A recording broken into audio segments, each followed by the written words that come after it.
Many Americans leave college with more than just a diploma. Student loan debt is something that follows many people around now for decades. And financial expert Mike Martinez is here with some tips on how to get out from under that debt. Good morning. Good morning. So one of your points you gave us is just to consolidate your loans. Yes, You've got multiple loans. First, let me start off saying that's one of the happiest moments in our lives when a child comes up and says, I want to go to college. But now we have to decide. So let me share with the people watching my situation. My daughter Miranda applied for multiple colleges and actually was accepted with scholarship money. But of course, she threw us a curveball and wanted to go to an East Coast college that did not offer a scholarship. So my wife and I thought, okay, now we have to pay for tuition. How are we going to do this? John, look around, shop around, credit unions, banks. What we did that worked good for us was we did a credit line against our portfolio. This allowed us to write out a check, pay that tuition each and every year, and then we just paid off as much as that credit line, and we went about it. The main reason why is we were able to get a 2.9% interest rate.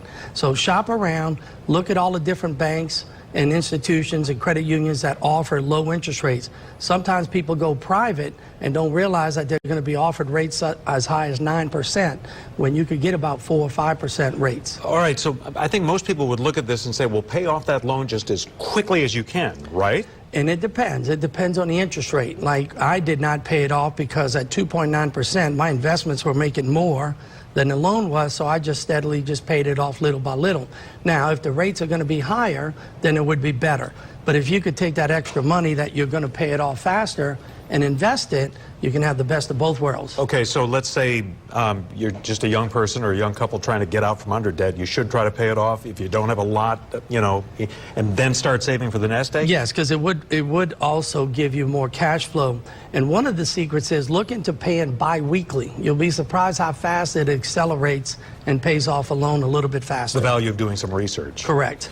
Okay, and then there's a tax aspect to this too? Yeah, a lot of students, when they graduate, they're excited about getting that first job and they're making money. It's not a lot, and don't realize that the loan interest is tax deductible. If the loan is in a parent's name, of course, they'll probably end up using that. But students forget about that and don't take advantage of writing off that tax. Are you saying, you know, not 24-year-olds, but 34-year-olds who are coming to you for the first time who are, you know, burdened down with this enormous debt that people are accumulating? Is that affecting? Yes, yes. And talk to a financial professional because we can help. I have helped a lot of my clients find a lower rate, like you said earlier, condense and consolidate these loans into a very low interest rate, make those payments more reasonable, and this allow them to be able to use their monies and utilize other savings or maybe buy their new home.